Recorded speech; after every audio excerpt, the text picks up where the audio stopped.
Well, as many of you know, this weekend I will be leaving for my trip to the G20, and then from there I'll be taking my annual trip to Asia, meetings with the ASEAN countries through the East Asia Summit. Economically, the Asia-Pacific region is the most dynamic, most populous, and fastest growing region in the world, and strategically it is a region that's absolutely vital to our economic and national security interests in the 21st century. We've been working hard to increase the U.S. presence and focus in the Asia-Pacific region. We are a Pacific power.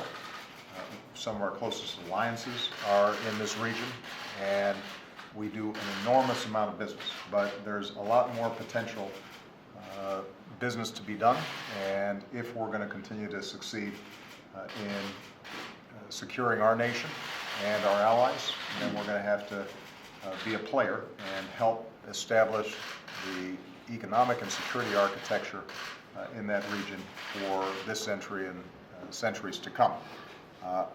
I believe, and I think that we have some of the most accomplished national security experts and military officers in our presence here today. They believe that our economic prosperity and our national security cannot be separated. And if we are going to be a serious player in this critical region of the world, then we've got to get the economics right and we've got to get the national security right.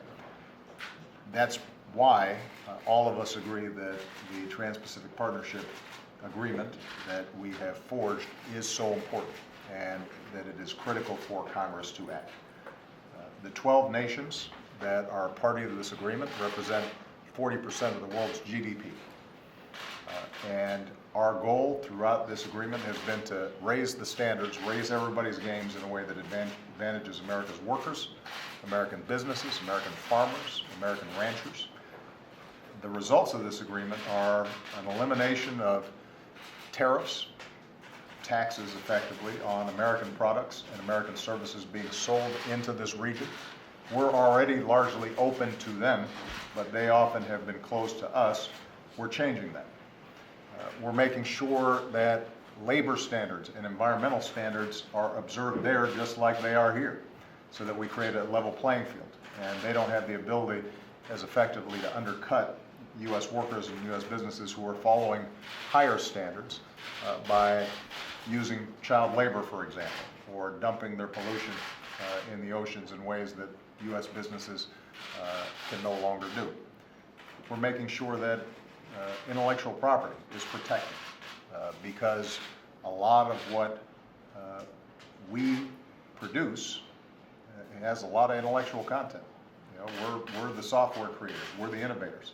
And if folks in these countries are able to just duplicate what we do and all the research and development that's gone into it, then over time our economic primacy will be eroded. And the good news is that these countries recognize that America is in fact going to be in the region for a long time. They're the partner that we are the partner that they want. And this agreement reflects the kinds of high standards that we've been shooting for. The key now is for us to get this thing done. And I am honored to have the individuals sitting around this table, people like Henry Kissinger, who first opened up the U.S. relationship with China after decades of hostility, individuals like former chairman of the Joint Chiefs of Staff, Mike Mullen, who understands very well what our national security needs are in the Pacific, folks like Jim Baker and Colin Powell, who have served in a variety of capacities as Treasury Secretary, as Secretary of State, as both in uniform and out of uniform, all of them saying that this is critical to get done for the U.S. economy, but it's also critical for America's national security. And one of the things that we all agreed on as we discussed the issue here today is that if we fail to get the Trans-Pacific Partnership done, if we do not create the architecture for high standards trade and commerce in this region. Then that void will be filled by China. It will be filled by our economic competitors. They will make the rules, and those rules will not be to our advantage. So the time is for us to get this done. We've now put the text out. It is available for everybody to read.